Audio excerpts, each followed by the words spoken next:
बड़ी सख्त जान है बुढ़िया, ना तो चैन से मर रही है और ना ही चैन से मैं जीने दे रही है। आज तो तेरा खेल खत्म, बोलने लायक ही नहीं छोड़ूंगी तुझे। ज्योति, तुम ये क्या कर रही हो?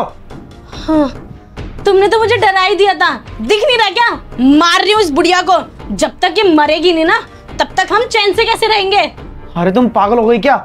अगर तुमने इसे मार दिया ना तो सारी प्रॉपर्टी धर्मेंद्र के नाम हो जाएगी और हमारे हाथ ना कुछ भी नहीं लगने वाला। अरे तो तुम ही बताओ ना, मैं क्या करूं? इस बुढ़िया को सारी जिंदगी झेलती रहूं क्या? मैंने सोचा था बुढ़िया इस बार हॉस्पिटल जाएगी तो शायद वापस ही नहीं आएगी, पर देखो कैसे पड़ी हुई है, एकदम हट्टी कट्टी तंदुरुस्त। लगा तो मुझे भी यही था कि ये मर गई होगी बुढ़िया, लेकिन धर्मेंद्र ने मुझे यहाँ क्यों बुलाया? वो भी ये क्या कर कि कुछ खुशखबरी है। क्या तुम्हें धर्मेंद्र ने यहाँ बुलाया, वो भी किसी खुशखबरी के लिए? लगता है धर्मेंद्र आ गया।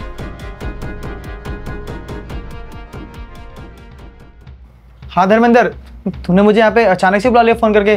तूने कहा था कुछ खुशखबरी है, बता क्या हुआ?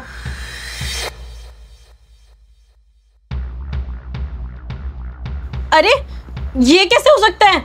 ये तो चल भी नहीं पाती थी और अब ये उठ के बैठ गई है। अरे थोड़ा सब्र रखो, सब कुछ पता चल जाएगा। वो हुआ यूं कि आइए माँ, इस पे बैठ जाइए। अरे धर्मेंद्र बेटा, इसकी क्या जरूरत है? अब तो मैं पैदल चल सकती हूँ आराम से। अरे माँ, मुझे पता है आपके पैर ठीक हो चुके हैं, पर आप ही बताइए ना, अभी अभी हम हॉस्पिटल से आए हैं और आपको अभी इतनी कमजोरी हो रही होगी, आप पैदल कैसे जा पाएंगे ऊपर तक? हाँ प्लीज़ बैठ जाइए ना। ठीक है बेटा, तू कहता है तो बैठ जाती हूँ, वैसे पर इसकी कोई जरूरत नहीं है। अरे माँ, आप बहुत बातें करती हैं, प्लीज़ बैठिए।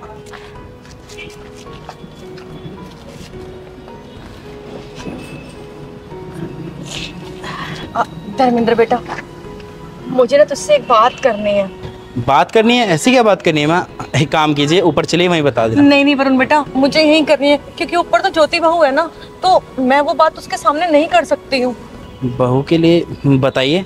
वो मैं कह रही थी कि जब तू ऑफिस चला जाता है ना, तो पीछे से जो तेरा दोस्त है ना, वो रिक्की, वो घर के अंदर आता है और बहू का ना उसके साथ चक्कर चल रहा है बेटा।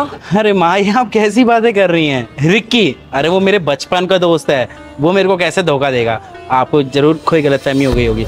और वैसे भी आप किस तरीके से कह रही हैं? वो मेरी वाइफ है ज्योति, वो मुझसे इतना प्यार करती है। आपको पता है, आपके इलाज के लिए उसने बहुत सपोर्ट किया है। अरे नहीं बेटा, मेरे को गलतफहमी नहीं हुई है, मैं सच बोल रही हूँ। भला तू मेरा बेटा है, मैं तुझसे झूठ क्यों बोलूंगी, ये बताना मुझे।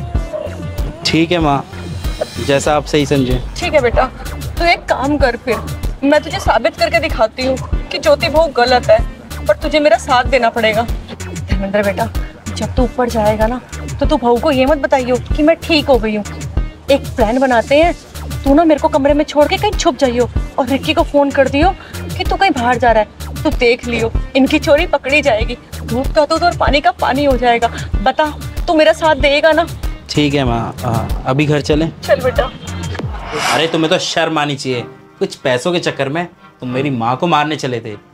अरे अगर तुम दोनों मुझसे पैसे मांग लेते ना, तो मैं हंसते हंसते तुम्हें सारी जायदाद दे देता अपनी, क्योंकि मैं तुझे अपना दोस्त समझता था और तुम्हारे लिए तो सब कुछ कुर्बान था। पर नहीं, तुमने ऐसा नहीं किया। तुमने मेरी माँ को मारने की कोशिश की है, तुमने मेरी माँ को मुझसे छीनने की कोशिश की है, पर तुम्हें माफ़ी नहीं मिल सकती, क्योंकि तुम दोनों को सजा मैं दिलवाऊंगा। धर्मेंद्र बेटा, मेरी बात सुन, मैं मानती हूँ इसने बहुत बड़ी गलती करी है, पर बेटा ये है तो हमारे घर की बहू ना, और हम इसे बाहर कैसे निकाल सकते हैं? इज्जत तो हमारी खराब होगी बेटा, तू बात को समझ। देख लिया तुम दोनों ने, तुम दोनों जिसको मारने की बात कर रहे थे ना, उसी ने तुम दोनों को बचाया आज। तुम दोनों को बिल्कुल शर्म नहीं आई मेरी माँ के साथ इस तरीके का बिहेव करते हुए, पर अब ना तुम्हें माफ़ी नहीं मिल सकती, क्योंकि तुमने बहुत बड़ी गलती की है और इस गलती की यहाँ कोई माफ़ी नहीं है। चुपचाप से मेरे घर से चली जाओ, क्योंकि मैं आज के बाद तुम्हारी शक्ल नहीं देख सकता। धर्मेंद्र, आई रियली सॉरी, मुझसे बहुत बड़ी गलती हो गई है। यार धर्मेंद्र, मेरे से ना गलती हो गई, प्लीज़ मुझे माफ़ कर दे यार। अब यार कि तेरे को मैंने अपना दोस्त नहीं, तेरे को तो अपना भाई माना था मैंने, पर तूने अपनी औकात दिखा दी चंद पैसों के लिए। तूने तूने मेरी पीठ पे खंजर घोंपा है। तूने तूने मेरी वाइफ के साथ ही अफेयर चलाया।